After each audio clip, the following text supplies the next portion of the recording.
Today's podcast is brought to you by Sprizzy. Looking to skyrocket your YouTube channel's growth? Meet Sprizzy, your video's ultimate matchmaker. Their tailored ad campaigns connect your content with viewers who are already looking for videos like yours. With Sprizzy, you're not just getting views, you're gaining subscribers who are genuinely interested in what you create. Are you ready to boost your reach? Visit Sprizzy.com today and let's launch your channel to new heights. Sprizzy, the smarter way to promote your YouTube channel.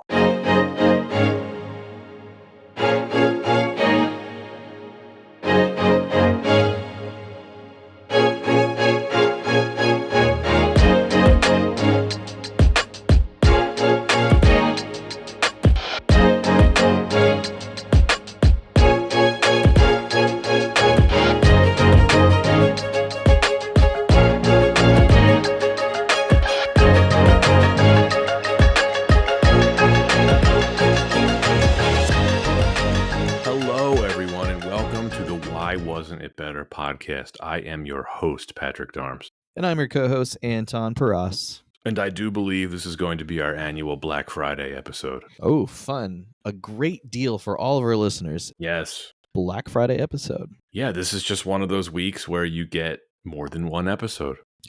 We usually do Wednesdays as our release day. And that's, if you're an American listener, that's the day before the Thanksgiving holiday. And then because so many people have off from work, the day after Thanksgiving, we thought, why not give the listeners a bonus episode, if you will? So that's what this is. Yeah, some extra content for you to enjoy. And we picked a fun film. Is that a good way to put it? I suppose there's some fun things about this film. It was fun. Try to discuss. Fun for someone, right? Yeah, I don't know who. Can you hear that outside? Someone's doing a bit of yard work. I can hear that. How bad is it? Should I shut the window? Probably, yeah. Okay. I have the windows open because it's just a beautiful autumn day, and that may have been a mistake. Yeah. But we have a fun film, and fun in the sense that we get to kind of chew through this film and really identify why wasn't Napoleon better? So this is the 1-year anniversary of Ridley Scott's Napoleon. We've done this with a number of other films so far where we didn't get a chance to see it in theaters and we decided to cover it a year after its release. We started doing this, remember, with Avatar: The Way of Water. And I thought it went really well because it has a couple benefits, right? Number one, the very nature of this podcast is meant to be retrospective. This is not a podcast where we cover new films.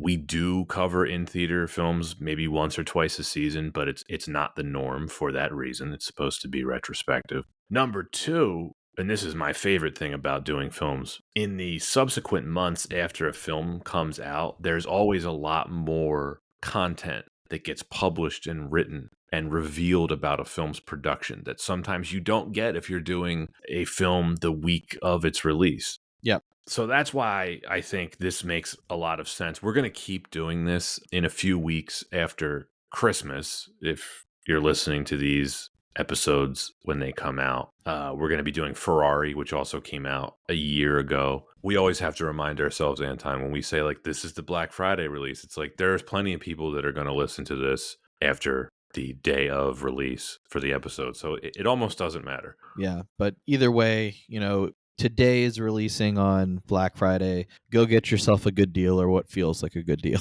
Yeah. Or what feels like a good deal. That's a good way to look at it. Well, I suppose we can just jump right into this turkey. Let's go. A look at the military commander's origins and his swift, ruthless climb to emperor, viewed through the prism of his addictive and often volatile relationship with his wife and one true love, Josephine. That's a very kind synopsis of what this film is, because I don't agree. Napoleon was released on November 22nd, 2023 by Apple Studios and Scott Free Productions. It was directed by Ridley Scott. The screenplay was written by David Scarpa. The film stars Joaquin Phoenix, Vanessa Kirby, Tahir Rahim, Rupert Everett, Ben Miles, Matthew Needham, and John Hollingworth. The budget was $200 million, and the box office return was $221 million. Ouch. Big loss for Apple. Not that they care. Anton, why did we choose this movie? We have a really interesting relationship with Ridley Scott. We've talked about Ridley Scott a lot on this podcast. I feel like when you think of like all-time great directors, some of course will throw Ridley Scott's name in that discussion because he has put out some of the best films of all time. But a theme that often comes up is this question of, does that hold up when you look at his film's quality average score? So I feel like this is a film that had a lot of prestige and hype around it because, of course, it's a big film tied to Ridley Scott's name. So very interestingly enough, we can analyze and see after a year, did it live up to critic standards or even our standards? If I had to pick one word to describe Ridley Scott, it would be inconsistent. He is one of the most consistently inconsistent filmmakers there is. Mm-hmm. We have a love-hate relationship with him. I think that's safe to say. Yeah. And you're right. Some of the best films of all time, and then some absolute stink bombs. Prometheus. Hannibal. Robin Hood. Alien Covenant. Exodus. Gods and Kings. There's more. But he's made incredible films. Right. Alien, right? Blade Runner, Gladiator. That might be it. Black Rain? No, Thelma and Louise. I count that as a great film. I wouldn't put it on the level of those. No, the no, other three. of those films, no. But like, I think high standard. Yeah. Well, look, we'll talk about that a little bit later. But I'm with you. As hyped as this movie was, and I actually was excited for this. Obviously, I wasn't excited enough to see it in theaters because I didn't. But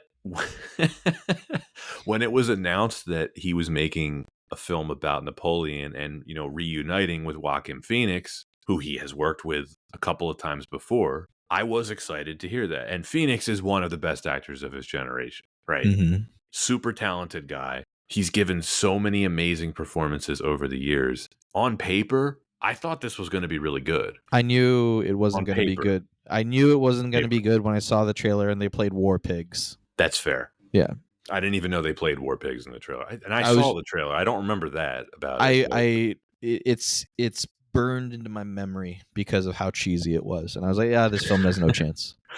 Fair enough. I had the opposite reaction when I saw the trailer. I mean, because it just looks so good. And of course, one thing we can give Scott all the credit for is even his bad movies look good. Hannibal is one of my all-time least favorite movies. It's a good-looking movie. It has really beautiful cinematography. Ridley Scott is one of the best directors when it comes to world building, when it comes to production design, when it comes to just set-piece action, right? He's great at that stuff. Even something look, the Russell Crowe Robin Hood movie, which I think is a really boring movie. It's well shot. It's got some pretty cool battle scenes in it. It's just a boring movie. That's another movie of his that we're going to be covering. Mm-hmm.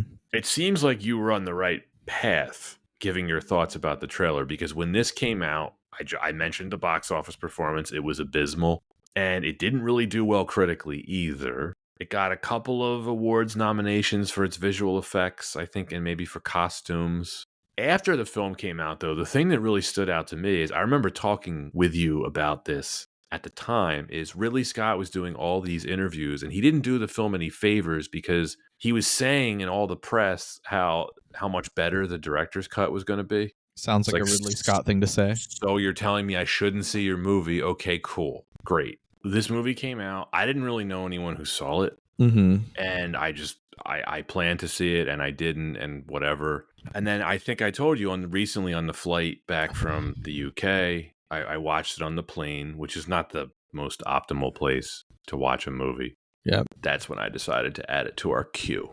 It's so funny. I feel like plane movies are always an interesting experience because I feel like you can either watch them while very exhausted or under like the stress of travel, which kind of adds to the movie watching experience. I always kind of think of when I was on less than 2 hours of sleep and watching Endgame on a flight, breaking down in tears during the Black Panther reappearance in Endgame.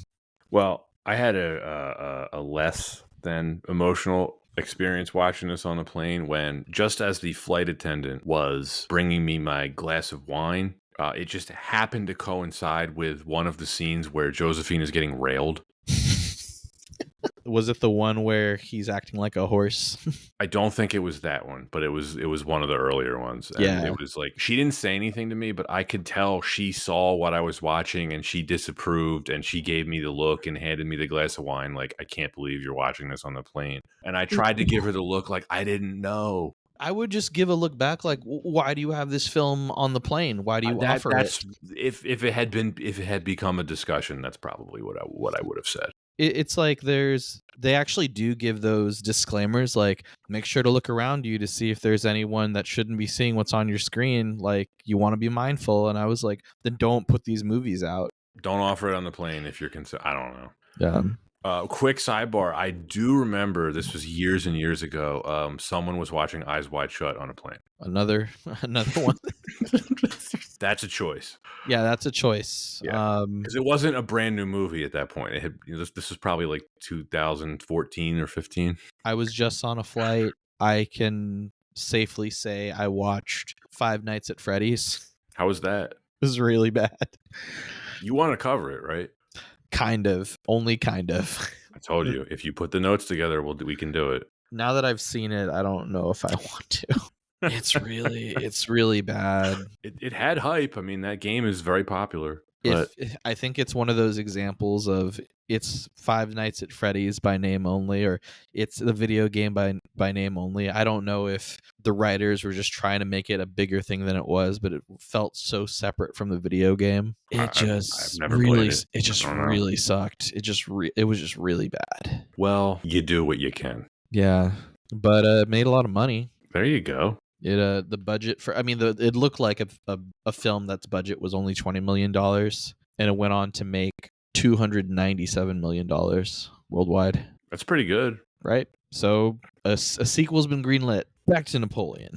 Let's talk about the production history of Napoleon. Let's do it. In October of 2020, just as he was wrapping up The Last Duel, Ridley Scott announced that his next film would be a biopic of Napoleon. The screenplay was written by David Scarpa, who had collaborated with Scott on All the Money in the World. He penned the script at the request of Scott himself. The film's original working title was Kit Bag, which was derived from the saying, quote, "There is a general staff hidden in every soldier's kit bag," end quote. That is also a terrible name for a movie, and I'm glad they changed it. Scott reviewed the script from Stanley Kubrick's unmade Napoleon film for inspiration. By January of 2021, Apple Studios announced its commitment to finance and produce the film, with filming scheduled to begin in the United Kingdom in 2022. Scarpa took inspiration from Ridley Scott's own film, his first film called The Duelists, and Milos Forman's Amadeus, wanting to portray Napoleon as an irreverent figure similar to how Mozart was depicted in Amadeus. And he told Scott he envisioned Napoleon as being competent, quote, "in the realm of battle and incompetent in the realm of love," end quote. Can we come back to this quote? Because I see none of Amadeus in this film at all. Yeah. I assume they changed some stuff after he made those statements to Ridley Scott, but Anton has no response. Well, I think we talked about this before around interpretations of trying to make sense of this film, and I talked about the Amadeus comparison. Watching the film, it's just like maybe that's a way that you could kind of half-ass why it didn't work out, but who was the Salieri in here? It's not Wellington. I don't. There's no no supporting no supporting cast to kind of prop up the dichotomy of like a caricature or like even a off the wall performance. Like it seemed like this was very intentional, but. Well, Ridley Scott proposed the idea of beginning the film with Marie Antoinette's execution by guillotine. His writing contribution process involved hand-drawing storyboards, with him sending Scarpa the illustrations once Scarpa sent him the pages from the script, all involving black goo. Just kidding, I made that up. That's funny. I made up the last part about the black goo. The storyboards thing is apparently accurate. Scott had Joaquin Phoenix and another actor he has refused to reveal in mind to play Napoleon, but he felt blown away by Phoenix's performance in Joker. The Last Duel actress Jodie Comer was reportedly Scott's first choice to play Josephine. She entered negotiations to star in March of 2021 and confirmed her casting in September, but by January 2022, she was out. citing scheduling conflicts due to the COVID pandemic. She was quickly replaced by Vanessa Kirby, and it was around this time that the official title was changed to Napoleon. As Pat mentioned, around this time, the official title of the film was changed to Napoleon, and production began in February 2022. Filming took place in Lincoln, England in March 2022, and Lincoln Cathedral stood in for Notre Dame in Paris. Filming also took place at other English locations: Stowe House, Buckinghamshire, West Wymcombe Park, Blenheim Palace, Oxfordshire, Petworth House, West Sussex, Boughton House, Northamptonshire, and the Old Royal Naval College, Greenwich, London. The execution of Marie Antoinette was filmed at Somerset House in London. Additional photography took place in Malta for 3 weeks, starting in May 2022. Fort Ricasoli in Calcara was transformed into the site of the 1793 siege of Toulon, where Napoleon had his first victory. Morocco then stood in for Egypt. Despite all the location hopping, the film was shot in only 62 days. 3 months prior to the release, Ridley Scott revealed that he had planned a director's cut of Napoleon that explores more of Empress Josephine, in hopes that he would be able to release it in theaters and on Apple TV+. After the initial theatrical release, Scott indicated that the planned director's cut would run 4 hours and 10 minutes, which was indeed released earlier in 2024. Upon its release, the film did not perform well at the box office. Deadline Hollywood reported its losses of up to $165 million.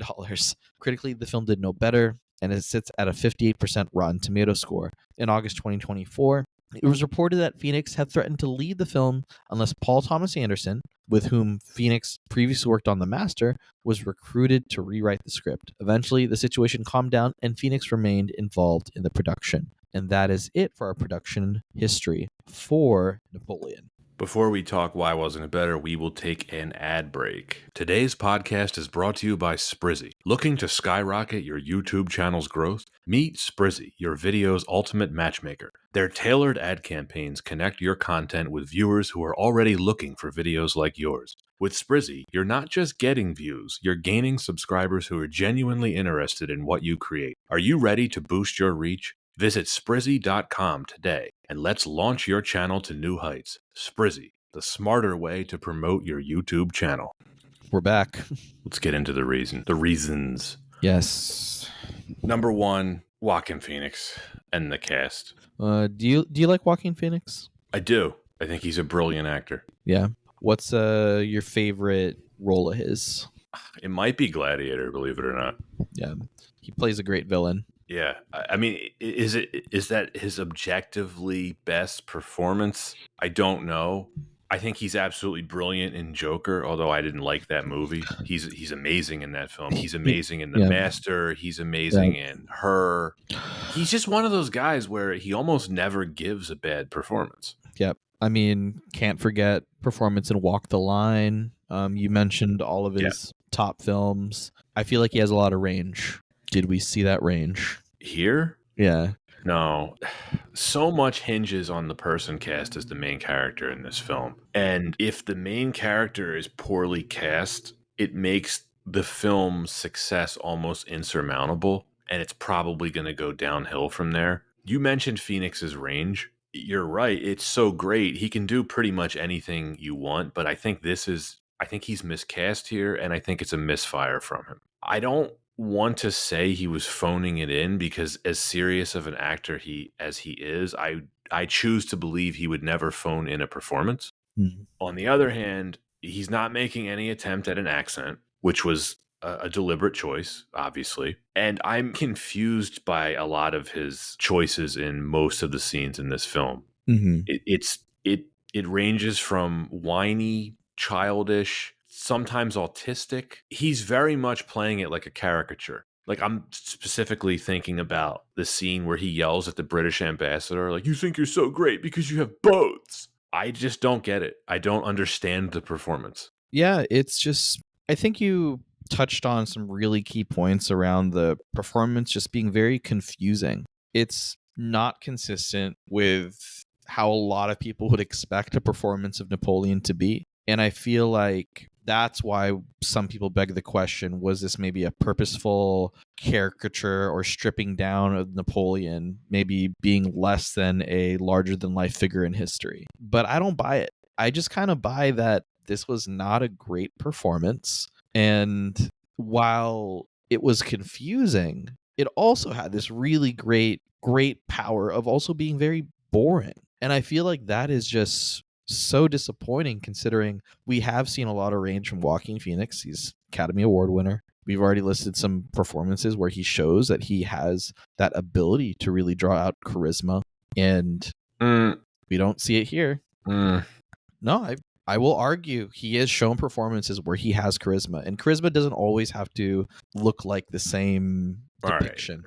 I guess there's different kinds of charisma. Yeah, there's different kinds of charisma. And when I say charisma in the sense of how I've seen it Joaquin Phoenix, I say exude confidence in the role. Oh, yeah, okay, yes. I'll agree with you there. I did not see confidence in this role. I hear you on the charisma thing about the confidence piece. I don't think he has the right kind of charisma for this role. And this is why it is a gigantic miscast. And this is where the historical side to this comes in, right? We know a lot about Napoleon. Obviously, he lived and died long before anyone was able to record him, but there's a ton of writing about him, right? We have a very good idea of what his personality was like, what his leadership style was like, et cetera, et cetera. I am in no way an expert on Napoleon, but I know a decent bit about him. Mm-hmm. I'm a history nerd. I've read a couple different books about him. He is one of the most charismatic, magnetic historical figures of all time, right? And we can get into the discussion of this as we go along. This is a guy who was able to get tens of millions of people to follow him loyally, right? Mm-hmm.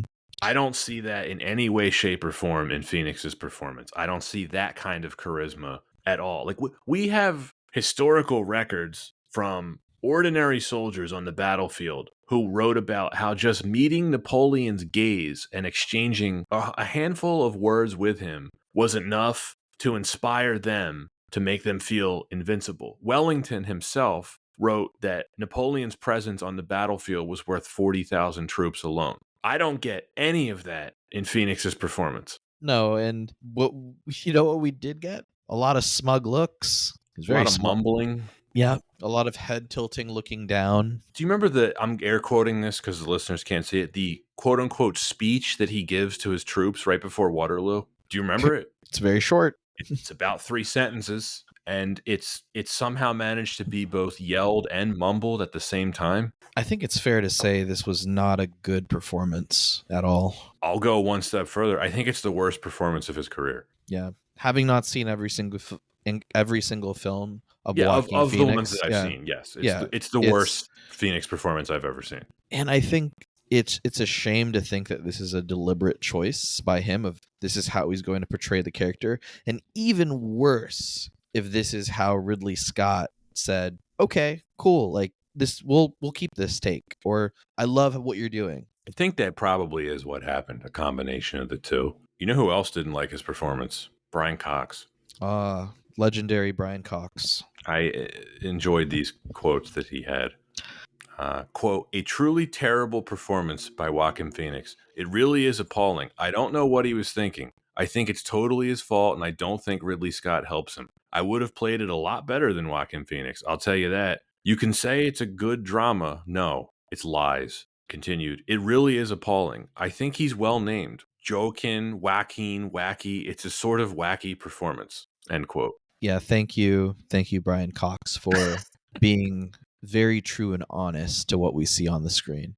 I won't fault Joaquin Phoenix though for not trying to do an accent for the role, because it's a film trying to tell a story, and not doing the same language is also something we've seen in other films and successfully do it. I think very active period pieces that require an accent has been done very successfully. I think of The Crown, where you have a lot of American actors taking on British accents very successfully. But what would we have expected here? Either all the characters who are actually French speaking French, or Joaquin Phoenix putting on a French accent while speaking. It could have just come off as very, I don't know, comedic. I think it already was comedic enough. I mean, the But worst that's thing the I can thing say is, about his performance is that it comes across as parody. yeah, that's the thing. It despite all that, it's the rest of it that's what's horrible. Is that it was just a bad performance. And then, of course, if we are to believe that recent report, he was very unhappy with the script. Phoenix Yes. was. So, Yes. We've heard before about like actors saying I didn't get much material to work with, so I phoned it in, or I just wanted to get my check. And I feel like Joaquin Phoenix isn't the kind of actor that I would expect to typically just phone it in. no, And it no. seemed like he really did care, right, about wanting to get a script writer to work with that he trusted. And maybe he was right. He really should have pushed for it. I think in some ways he was.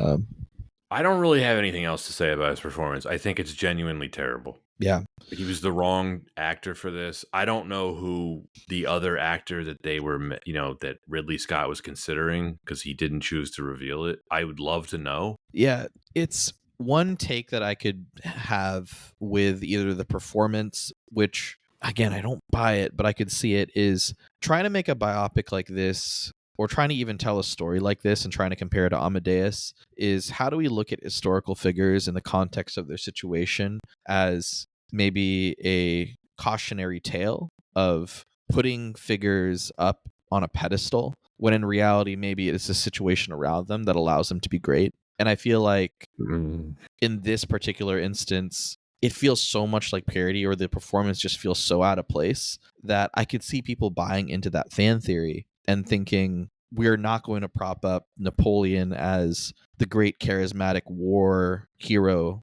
that he is often hailed. But at the same time, I just feel like that's just too inconsistent with the rest of the film that I don't think it's a conscious effort of a stripped down subversion of what people think of during a biopic. I just think it was a bad performance, and this is a bad biopic.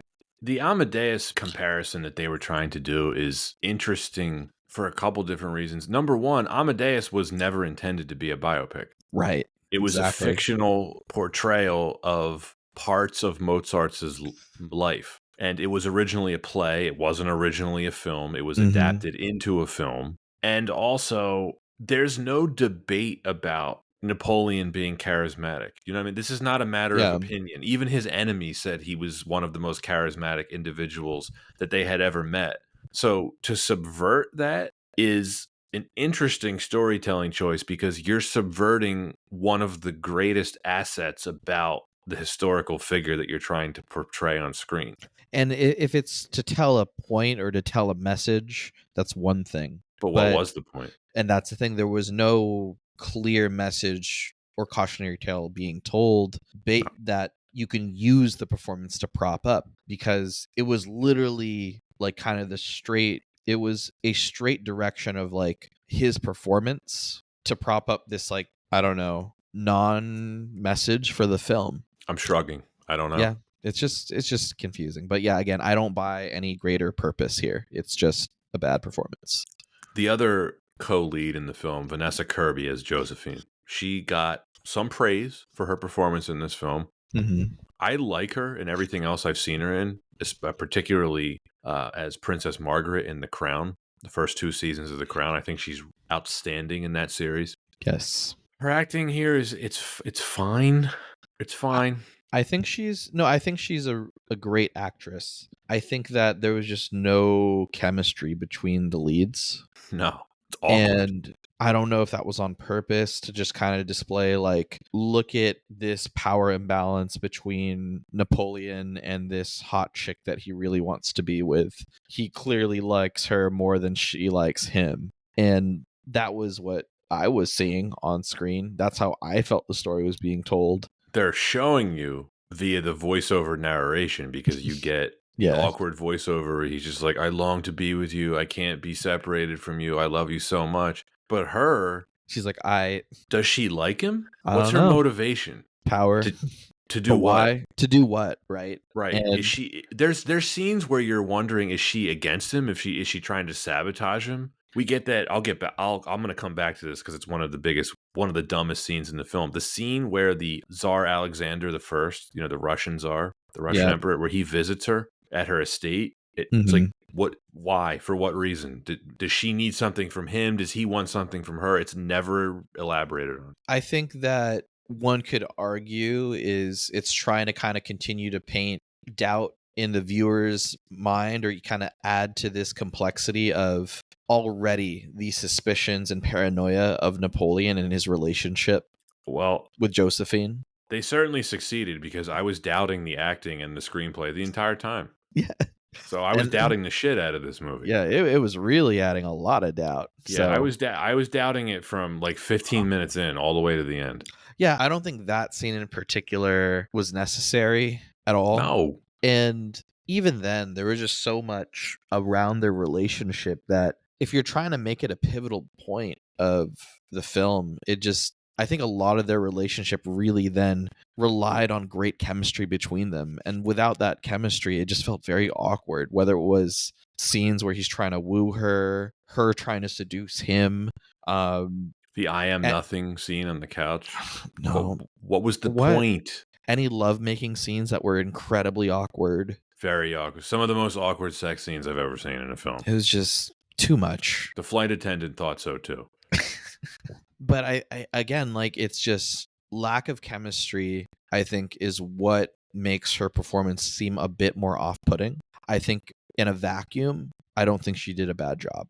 I think that probably she, other than a lot of or at least compared to Joaquin Phoenix's portrayal, I think she did a good job. That's fair. I'll agree with you there. I don't think she was miscast. Like she Yeah. was, I think, a good choice for the role, and she did a good job with what she had. Mm-hmm. I think the problem with her performance is in the writing. Yeah, and like even the whole like Basic Instinct scene. Oh yeah. Yeah. Just trying to kind of get the sense of like the timing with that and the purpose of it, the motivations of each character going through. It just felt weird. He was also playing it like autistic. He's just like, no, ma'am. Like not saying anything, like No, ma'am. you see his like he's just sitting there. Like, what are you eyes doing, man? eyes Like, scroll down. But yeah, and yet, yeah. my biggest problem with the film isn't even these two. It's the rest of the cast, the supporting cast. Oh yeah, just not memorable. I did not know who was who. Some characters had title cards, some did not. Napoleon's inner circle seems to be a revolving door. Characters, they pop in and out. We have no idea who really anybody is, except for the ones that get title cards. And even those characters, you're like, where were they before? How important are they? His brother is a major character, but then his brother's just missing for chunks of the film. I've watched this movie 3 times now. I still don't really know, apart from my knowledge of Napoleon, the historical figure. I did not know who was who and who was supposed to be doing what. Which is insane because when you actually look at the historical figures that were there, these were people that were so pivotal in history that go up against Napoleon or are part of the major moments of his life, whether you look at the Battle of Waterloo, any of the major armies and generals within those major armies, the surrounding royalty around Napoleon plotting for his demise. I wonder if the director's cut will fill in some of these gaps. I haven't seen it, and I kind of don't want to at this point. But the reason why I'm bringing it up is I would assume the director's cut would address a couple different things. Like if you remember early in the film, there's the one character who I don't even remember his name. He's basically Napoleon's predecessor as head of the Republic. They're using him for a lot of exposition. Like he comes to Napoleon. He's like, X is happening. We need you to do Y. And then the Republic, of course, becomes the Directory before Napoleon crowns himself emperor. But even that transition isn't really explained well in the film. And I'm assuming the director's cut fills in some of those gaps. Yeah, I feel like for the length of the film, it already didn't feel like cohesive enough to be able to tell proper storytelling for his own character arc, motivations, and then the inner workings around the people around him. And I think part of it is that it skipped around so much. It does. There's a lot of time jumps, which we're going to get into a little bit later. This film covers the events of over 20 years or about 20 years. You don't really get a good sense of that in the film. It seems like it's only a couple of years. Nobody ages visibly. He looks 50 when he's 30. Like, right. Yeah. The other thing too, I think this is no small nit to pick. The second most important historical figure of that era, the Duke of Wellington, Arthur Wellesley, he could have and should have been a great foil to Napoleon throughout the film, but he just kind of appears in the last 30, 40 minutes. And just not, he is such a fascinating historical figure because he was constantly thwarting Napoleon all over the battlefield in different theaters. You know, he Mhm. obviously we see him on full display here at Waterloo, but he was heavily involved in the Peninsular War, you know, in Portugal and Spain, where the Napoleonic Wars also were taking place. The film does a really poor job of portraying that. Mhm. It makes it seem like there was a couple of battles in what would now be present day Germany and Poland, and then his invasion of Russia. But of course, the Napoleonic Wars were all over the place, not just in Europe. Right. And the film does not address that either. Yeah, I think when I think of a really strong depiction of Napoleon that was really able to capture the characters around them, their journey, and being able to really see the true motivations, I really have to think of Bill and Ted's Excellent Adventure. It's sad that that's the best one. But it is actually a really good I know, performance. I know. It shouldn't be, but you're right.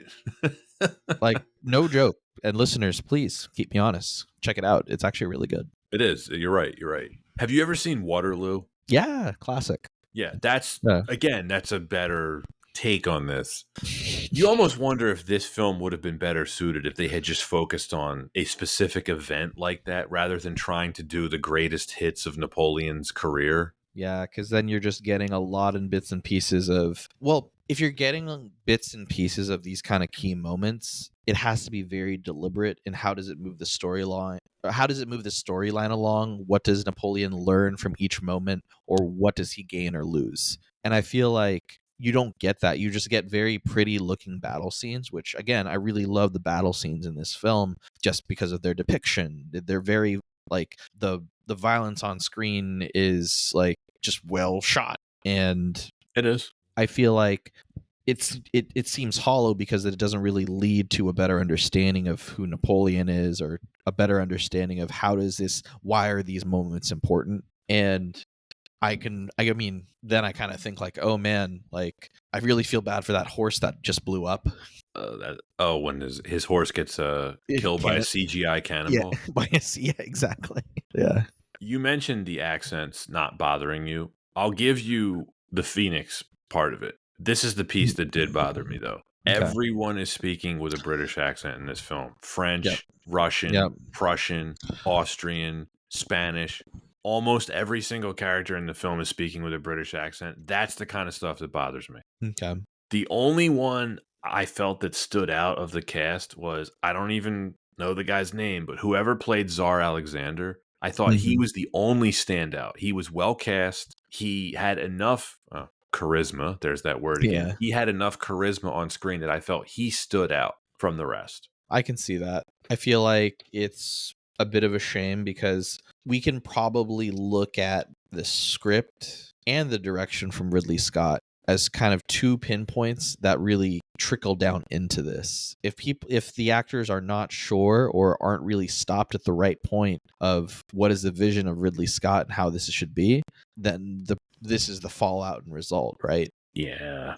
And the reason why I'm not really that keen to see the director's cut, I don't see how it fixes the performances. It doesn't solve Right. Phoenix's performance. It doesn't solve how Vanessa Kirby's character, Josephine, is written. It doesn't solve the anonymity of Mhm. most of the supporting cast. How does that solve it? I don't think it does. Unless there's like scenes where you see Napoleon break out of this subdued shell that Mm. is supposed to make you realize there's more beneath. But no, it's just I have no interest in seeing a 4-hour version of this film. Next reason why it wasn't better, this dovetails right into the director's cut. The editing. This movie is chopped up. It is Yeah. completely disjointed.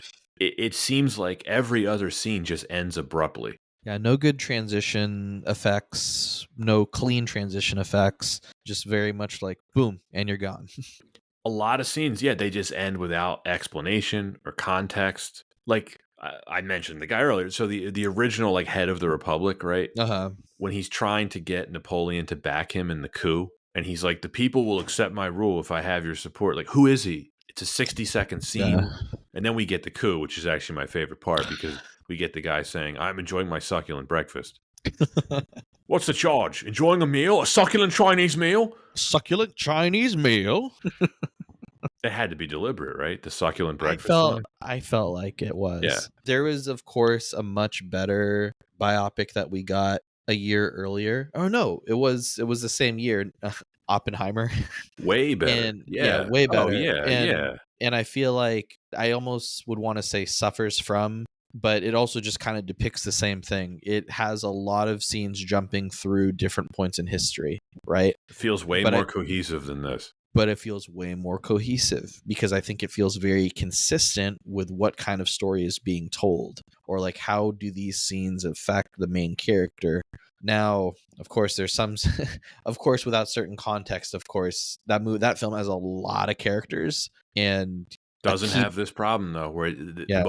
a lot of the characters, especially on the rewatch of Oppenheimer, they have personalities. They're well written. They're well acted. They're memorable. You know who a lot of them are. But I mean, I'll just say it again. But then, of course, Rami Malek comes out of Right. nowhere to save Yeah. the day. Doctor That was that. Exposition.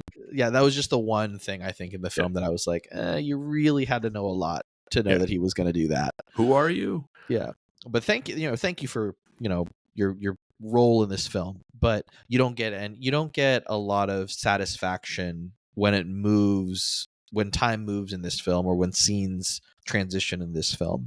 No, and major events are just recapped with throwaway lines. Like he mentions in a letter that he conquered Italy. That seems like a Mhm. big deal. Even when he gets exiled to Elba initially, Mhm. it's kind of just you're exiled. Oh, okay. And then when he returns to the mainland, right, for his his famous 100-day campaign, it's like, what were the machinations of how that happened? It just completely glosses over. This is my biggest problem with it. I don't know if this stood out to you as well. Mhm. So Napoleon marries the younger sister of the Russian Tsar, right? Mhm. Right? Am I right? I think I'm right, right? Yeah. Yeah, you're right. Okay. He then gets provided with an heir from her. He gets a son. He's happy. This is the reason why he divorced Josephine, right? Because Mhm. she couldn't give him a son. Mhm. Within 10 minutes of screen time, all of a sudden, France is once again at war with Russia, even though he just married this guy's sister. It's like, well, how did that happen? What caused the breakdown in relations? We never see his wife again,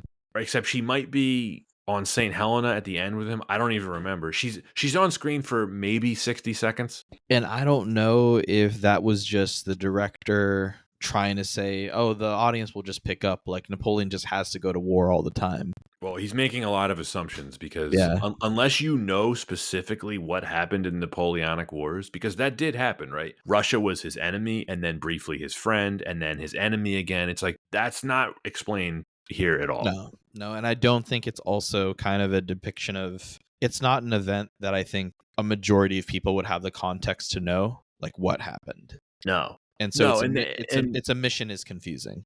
they also mention towards the end in the last 30 or 40 minutes when Wellington is giving the presentation to the other members of what I think is the third or fourth coalition. First of all, if you're watching this movie without any context, you don't know what was the first coalition, what was the second coalition, what is any coalition, what does that mean? Yeah.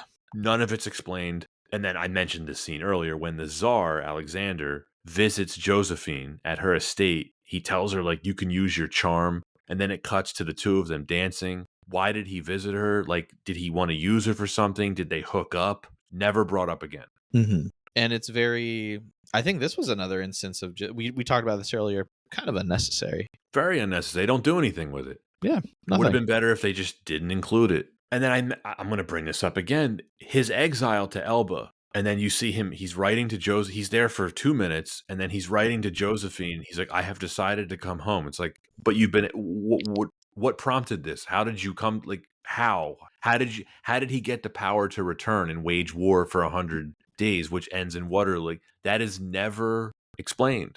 It's also never explained how he's the emperor and France still has a king. I don't know if you picked up on that. Our old No. friend Ian McNeice, that character Yeah. actor, he appears as the king of France, right? One of the Louis. So if Yep. he's the king of France, how is Napoleon the emperor? Not explained. Again, I think that there are films that are made for history buffs where you have to have a lot of context of either specific like key specifics to kind of understand the plot and the motivations. There are some films that are a bit more forgiving in either providing the right exposition or even just can portray on screen to kind of explain motivations. Either way, I feel like a good film should be able to properly, even without the context of knowing history, provide the viewer with some shape or form the understanding and context of why the scene moves along and supports the character's journey, Like Oppenheimer. like Oppenheimer. Or even, I mean, honestly, even your typical biopic, right? Whether it's, you think of Ray, Walk the Line. Those are two kind of that come to mind of every scene is meant to really hold up and make you understand who the main character is as a person and how each event continues to move the story along. The scene that I was looking forward to the most, where he meets Wellington on the ship. Now, this never happened in real life, right? They Mm-hmm. never actually met in person. But when I saw this start in the film, I thought to myself, this should be the most interesting scene in the film. And it's 90 seconds. It's Wellington basically telling him, "You're being exiled to St. Helena. You'll be under watchful guard all day. You'll be provided with a small staff and you report to the governor." That's it. It's a nothing burger of a scene. Yeah. But you're right about the biopic thing. Trying to tell the entire life story of Napoleon's career in a 2.5 hour film, I don't even know if it's possible. You need a series, which is what Steven Spielberg is apparently trying to do. Yeah. It's too much ground to cover. When you try to do this greatest hits thing, to your point, if you're not even going to bother to provide the exposition of the stuff that's going on, you're setting yourself up for failure. Even just if you're not even just trying to tell a proper story of who is this character, what motivates him, and how do these events kind of shape who he is or why he is the way he is. And I feel like even a biopic can be very simple. And even when I think of what could have made this film better, of looking at these different scenes, give me something of like how each battle moves Napoleon or educates him or thinks about, or how he thinks about strategy in the next battle, how he thinks about strategy with the people around him, or even like his relationships. But I feel like the character performance by Yes. Joaquin Phoenix was Yes. so poor that you couldn't really get a sense of that. No, and the next reason is going to be historical accuracy, and we can touch on this now. It's like the thing, if it's like I wanted to see in the film what made Napoleon such a genius on the battlefield. We don't get anything that explains it. No, the Battle of Austerlitz, Spoiled by the trailer, but it's awesome. but it's awesome, right? Yeah, it is. It is Amazing. awesome. It Yes. is. I feel like, and you know what? Maybe this is actually dovetails really nicely with our conversation about Mulan. You're presented with a character that has to earn the audience's acceptance that this is someone that is either strategic or is intelligent by their actions, or even earn their strengths and skills. You are just assuming by fact with what you're seeing on screen, Napoleon is one of the world's history's greatest strategists. They don't set him up at all in this film of how did that happen or how does that motivate him. But you just get really cool scenes. Yeah, And I gilded feel like, trash. It's and I gilded feel, trash. and I feel like that is kind of when I look at this film and see like where is it hollow? Like it is in that, and is that we don't really understand why does he think this way. No, you're right. This may be a hot take for you. I actually liked the Waterloo battle better because we actually saw it from the perspective of Napoleon and Wellington. I That really was enjoyed that that piece was of really it. cool. Yeah. And I think like that was where the strength of the cast around you, or like even proper storytelling, once you prop up someone against the main character, how does this motivate who they are or like where they are in history, or their motivations? That was clear. And I think like that was actually a really good way depiction. I really wish we had gotten more Wellington because if you know your history, Napoleon may have been the most famous successful strategist of that era, but Wellington never lost a battle. Mm-hmm. And he defeated Napoleon a few times. And Napoleon suffered very big losses. Yeah, Very big losses. he did. Actually, the same losses that I think that everyone or major military strategists have continued to lose, which is don't go after Russia in winter. Yeah, it's funny how that Just history Funny how that repeats itself. Yeah. funny how that comes up again. Yeah, history just repeats itself. You know, the biggest loss of Napoleon's career wasn't even shown in this film? Yes, I remember reading that in the notes. Yep. Yep. Leipzig. They filmed this movie in 63 days. Rushed? Feels like it. I mean, if you're filming something in 63 days, like I can feel there is going to be something that's falling through the cracks, whether it's just saying, we'll take that take, or Oh we'll yeah, finish. well, Walking. Why don't you just mumble that a little bit? Yeah, just mumble it. We'll fix it in post. Yeah, we'll fix it we'll CGI your voice. Black no man, no man. It's so bad. It's just he's just mumbling. He's just No, mumbling. He's just like, he really does look like, you might cut out this joke. He really just does look like he's just going to say, I want my chicken nuggets for dinner. Like, I'm gonna leave that in. like Burgundy. it actually reminds me of Rain Man. Oh. Yeah, it's just a bizarre performance. Yeah. Number 3 reason, historical accuracy. I do recall now watching the trailer, as awesome as it was, when it showed Napoleon firing cannons at the pyramids. Yeah. I was like, ooh, boy. Yeah. Look, I know that any film is going to take creative liberties. You can't expect a film to be entirely historically accurate. One of the historical inaccuracies that I read about was arguing whether or not Napoleon would even ride his horse into battle with the cavalries, because you don't want to put your general in any danger like that, right? Yeah. He didn't really go into battle. He would be actively involved. Right, but he's not. You're not going to put yourself in the line of fire like that. No, nor should you if you're him. I think obviously the biggest inaccuracy was his relationship with Josephine and how that influenced his decision making. There's no historical evidence to support anything that is portrayed in this film. They just did this weird fictional relationship. Again, for what end, I don't know. And this got me thinking about another thing. So this inevitably drew comparisons to Gladiator, which Ridley Scott directed, and then Braveheart, right, which he didn't direct, but neither of those films are historically accurate either. Right. And this got me thinking, those films are very much loved by audiences, right? Would you say? Yeah, absolutely. So why don't people care about the inaccuracies of those films versus this one? I will give you my theory. Yeah, please. The characters. You care about the characters in those films. Now, Gladiator was, okay, fine, not historically accurate, but it was telling a fictional story about a fictional character named Maximus. Braveheart, there's a lot of inaccuracies in that film, but you are rooting so hard for William Wallace that you don't care. And I would imagine most audiences aren't too familiar with the details of William Wallace's rebellion. Or it wasn't William Wallace. It was the Scottish rebellion against England. I don't want to give Wallace all the credit for it before I get emails from some Scottish listeners.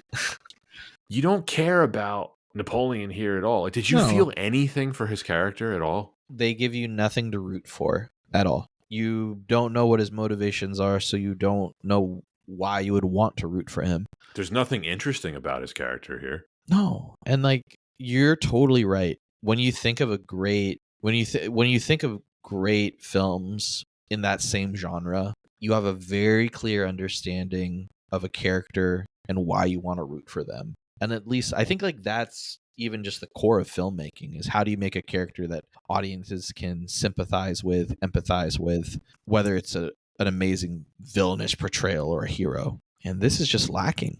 Like the historical Napoleon, Corsican artillery officer, very humble origins, right? Very humble. Didn't come from aristocracy. But worked his way through the ranks. Right. He eventually became Emperor of France, and he took over most of Europe. Yeah, because of who he is, right? Why can't we see that story on screen? Is that too much to ask? Not only that, humble origins, again, we talked about charisma earlier. We can talk about it again here. He had the charisma to convince all of these people to follow him against all odds into situations against all these other countries where in many situations they were outnumbered on the battlefield, and you still had millions of people taking to the streets to support him because of his charisma and his accomplishments building a better France. None of that is explained here. Actually, that would have been amazing to kind of see his civil accomplishments. Yeah, you mean the Napoleonic Code stuff? The Napoleonic Code, Yes. in general, like not just the code, but a lot of the infrastructure, a lot of the the economic influence of Napoleon at the time, as well as just his relations with other countries and ability to kind of work as a diplomatic ambassador, right? I feel like all of that, if you show that he's someone capable of not only bringing together a nation and basically forcing his way to the top because of who he is as an individual, then how are we going to, as an audience, like hope he doesn't have a downfall, but know that something's coming? Who would know by watching this movie? Because then once it happens in this film, you're just like, oh well, that sucks.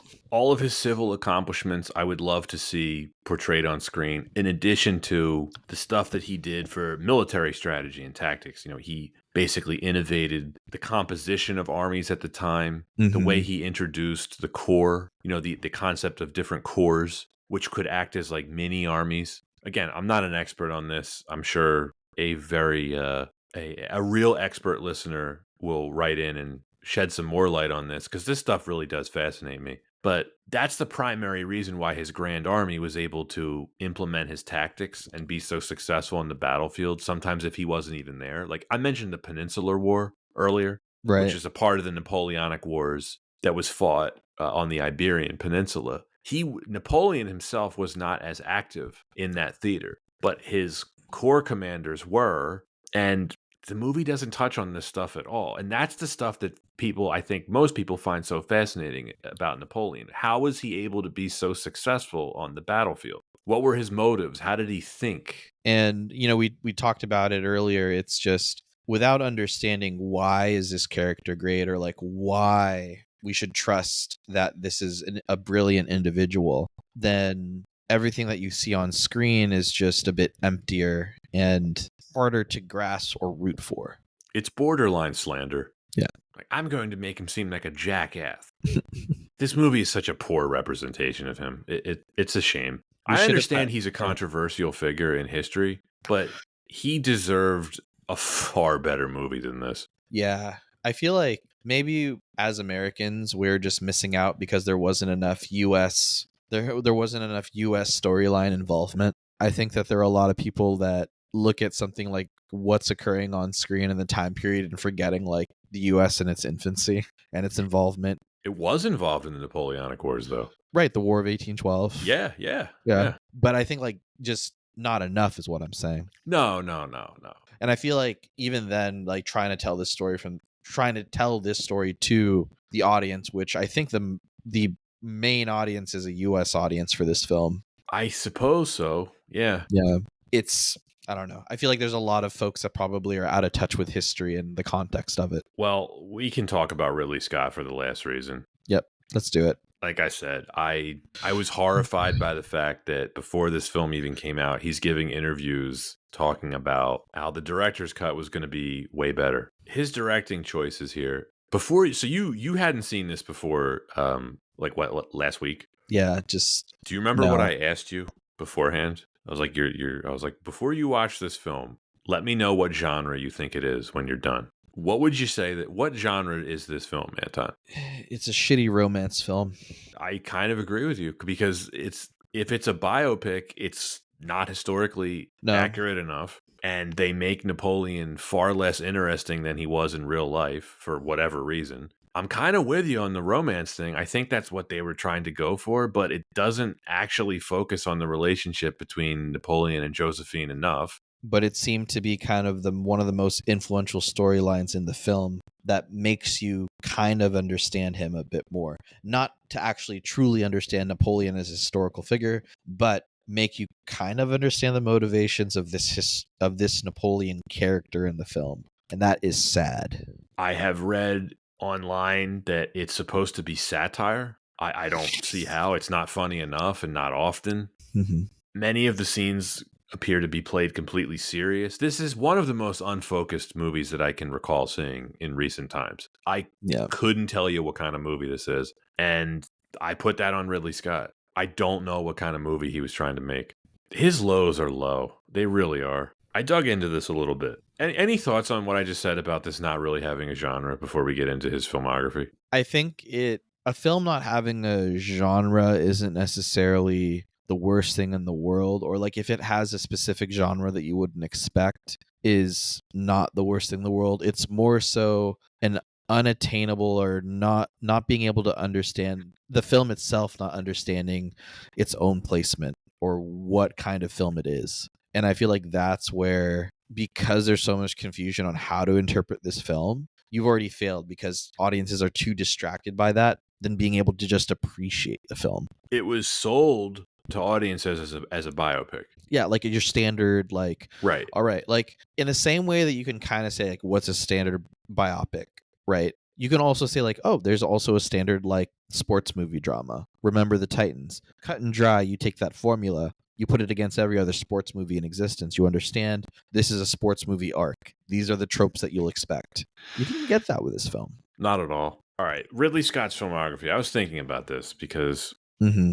I'm like, oh, yeah, I really like Ridley Scott. And I was like, do I? You have some of the best films of all time, and then you have very confusing films. Well, let's look into this a little bit more. And obviously, this is subjective. You may disagree with this, Anton. I have his entire filmography. He's directed 30 films to date. Yeah. I have them broken out into 5 different categories. Number 1, classics. Number 2, great movies. Number 3, good movies. Number 4, decent movies. Number 5, not so decent. And I actually lied. It's actually 6 categories because the last one is stink bombs. Hmm. Let's start with the classics. Again, feel free to put your own thoughts on this, but I think he's directed 3 stone cold classics: Alien, Blade Runner, and Gladiator. Yep. All-time greats. I think he has made 4 great films: Thelma and Louise. I'm going to include Kingdom of Heaven, even though the theatrical cut really isn't good, because I'm talking about the director's cut. I think that's a great film. The Martian. Yep. And The Last Duel. I really liked The Last Duel. Yeah. Very mature films. Very well put together films. I think he's done 2 good films: Black Hawk Down and Body of Lies. I could see Black Hawk Down going up or down depending on who you ask. Yeah, I think it's good. I think it's a good movie. The category of decent, I have to put an asterisk on this a little bit because I have seen all these films, but I haven't seen most of them in quite some time. The Duelists, Someone to Watch Over Me, Black Rain, 1492 Conquest of Paradise, Matchstick Men, American Gangster, All the Money in the World. Mm-hmm. I haven't seen some of them in a while. Like, I haven't seen The Duelist and Someone to Watch Over Me and Matchstick Men in a very long time. But I remember them being decent. Yeah. Okay. Now we're starting to get a little bit of a sense of it can turn. Right. Here's the not so decent ones: White Squall, G.I. Jane, A Good Year. I don't remember much about any one of these 3. I've seen them, and I don't remember them being very good.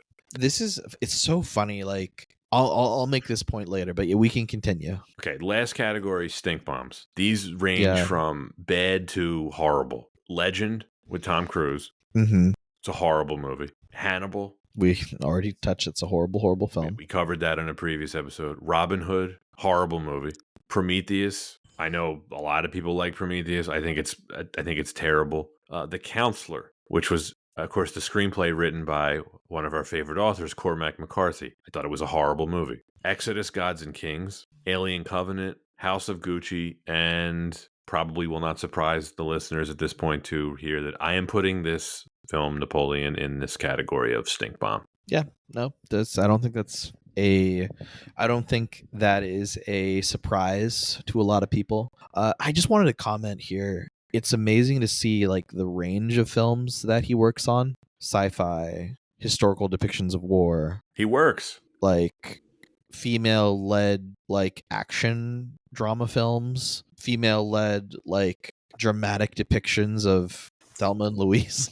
He works across decades, and he puts out very experimental films that I think a lesser director wouldn't try to tackle. And I feel like that has a lot of merit for like, why do you kind of put him in the conversation for in like the realm of greatest directors of all time? But I don't think he'd ever be in the conversation of, oh yeah, he's the GOAT. Like, that's no way. So you generally agree with my rankings here? Yeah, I think that's a very, very fair rankings. Did you notice anything interesting about the stink bombs? There are a lot of them are his more recent films. Yes. So 7 of the 9 stink bombs that he made came after 2010. So this always reminds me of something Quentin Tarantino said, where just at a certain point, a director loses their touch, and that's why Yeah. Tarantino. Tarantino has very famously said he doesn't want to make many more films. I think he might make one more. I mean, he says He that. We'll already see. We'll see. he already doesn't have a ton of films. No, he So doesn't. But yeah. I just remember him saying very famously, like, how he's seen a lot of directors just lose their touch in old age, and he doesn't want to do that. And you know what? Like, I feel like that just kind of speaks to a different philosophy of Quentin Tarantino is more risk averse because he puts so much in care and attention to his like very specific films that he doesn't want to break away or like just put out a film Yeah. just for the sake of putting out a film. Versus it seems like what Ridley Scott put out this film, shot it in 63 days, and then just went out the door. What would you rather have? That's the question. You can look up and down the list of who is considered some of the greatest directors of all time and see the same inconsistencies and then examples of smaller directorial runs of like great films. And like, I'll put an example out there. Alfred Hitchcock directed like over 30 films in his career. Oh, I think way more than that. Yeah, like over like he's directed a ton of films. It's probably twice that. It's probably like 50 or 60. Yeah. Yeah. And probably, well regarded as one of the greatest directors of all time, one of the greatest writers of all time. I'm sure he's considered the GOAT in some circles. Yeah, for sure. And you can look at a lot of his films, a lot of his earlier films, and just be like, this is not very good. But I feel like for Hitchcock, it was actually the opposite of he aged like fine wine, in that he got better and better with different films that he's putting out. You compare his earlier works to like some of his works where he's really understanding or he's really experimenting with his films. Yeah, he probably peaked in the 1950s, I would say. Yeah. No, that's fair. That's fair. I don't think there's a right answer to this question because as much as I don't like a lot of Ridley Scott's work, I respect him for doing what he does. And I will never hold something like that against him. I will never hold it against a director for consistently working. One of the things I lament about a director like Kubrick is how rarely he worked. Yep. And I wish we had gotten more Kubrick films. So I am ranking these Ridley Scott films with a grain of salt because for all the stink bombs that he's done recently in the past 10, 15 years, he's still capable of greatness because The Last Duel came out in 2021. I thought that was an awesome movie. I loved it. Yeah. I'm not going to dismiss even some of the contemporaries that also have like this same, I guess, track record where you start to question a bit, like, do they still have it? Because even Scorsese or Spielberg, I mean, even just going back to Scorsese, I think about he put out The Irishman, but he put together the Perks of Being a Wallflower. No, wait, that's not the film. Killers of the Flower Moon? Yeah, just kidding. Yeah, which is not one of his greatest films, but it does show me that he still puts a lot of care and effort into his films. I didn't see it. Yeah. I haven't gotten around to it. It's 4 hours or 3.5 hours or something. I haven't gotten around to it yet. Yeah.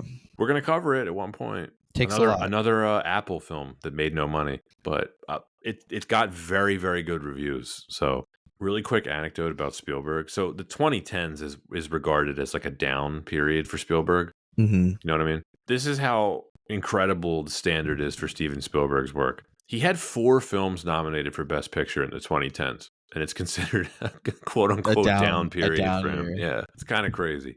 Anything to add before we wrap this up, Anton? It's just really fun to think about the discussion of what makes someone the best director of all time. And this film is just kind of a fun example of, well, even some great minds can put out stinkers. We're looking at you, Francis Ford Coppola. Megalopolis? Ugh. Yeesh. I haven't seen it. Do you think if George Lucas had never made another film after Return of the Jedi, he'd be considered one of the greatest directors of all time? No. You just think like good influential, sure. Influential films. No. Yeah.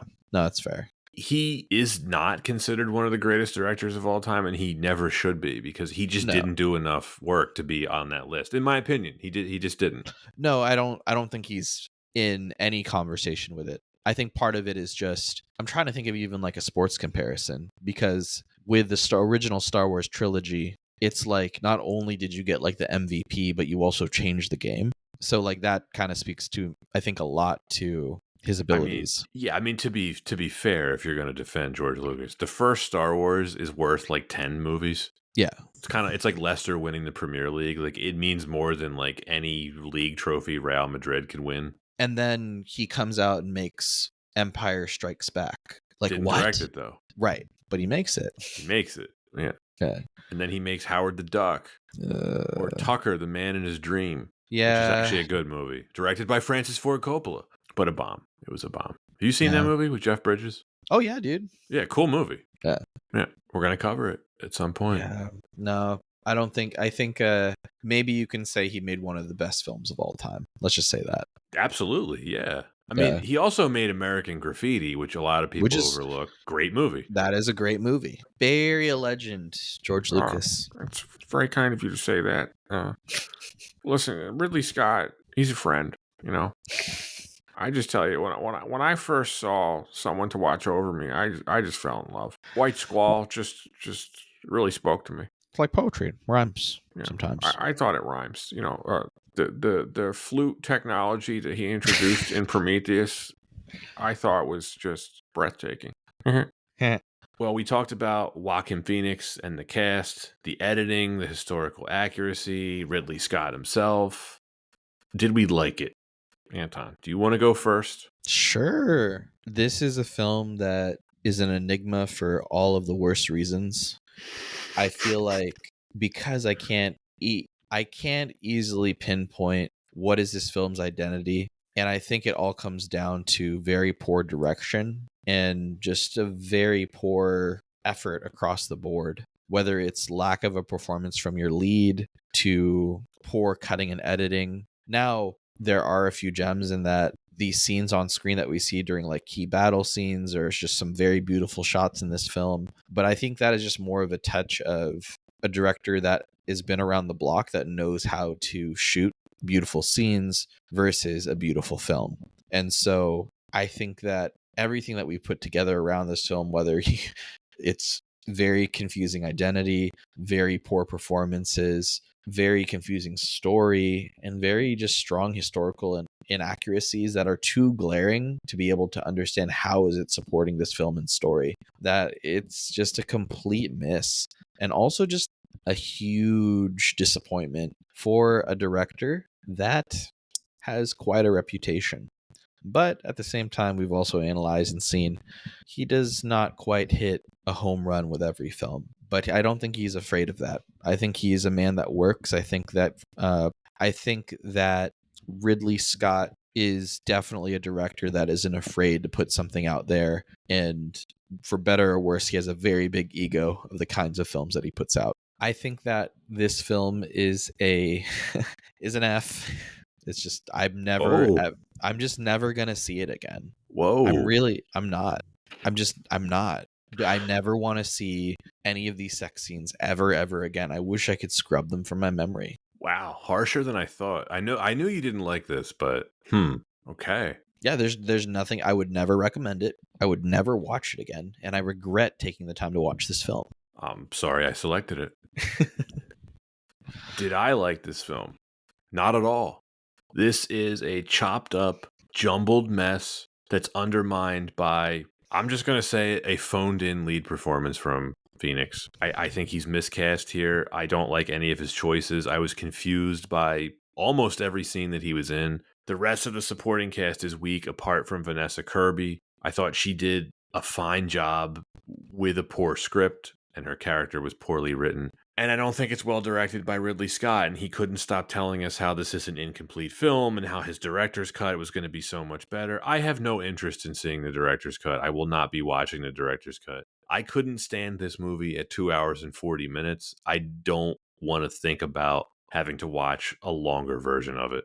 I think because of the subject matter, there are some interesting things in the film. To your point, Anton, the battle sequences are well done, and just like every other Ridley Scott film, even the bad ones, it is well filmed. This was, I believe, shot by Dariusz Wolski, who is a DP that he has worked with many times in the past. He is a very talented director of photography. He shot the Pirates of the Caribbean films, just for some, context there. So I will give Dariusz Wolski his credit. He is a great cinematographer, and he did great work here.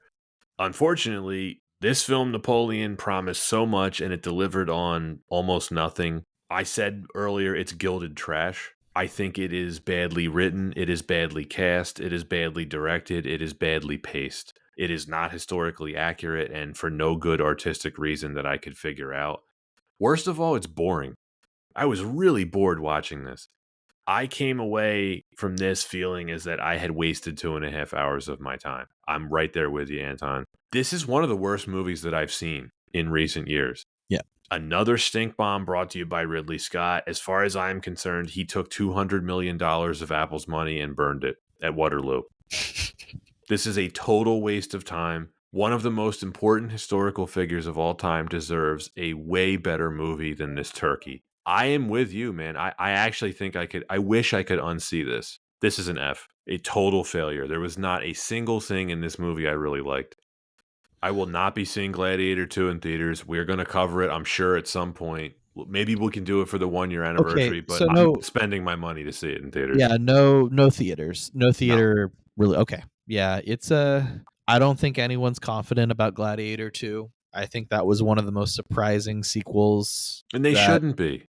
I think I'm confused, but we shall see if we shall see if Gladiator 2 has any semblance of a good film. I expect nothing from it.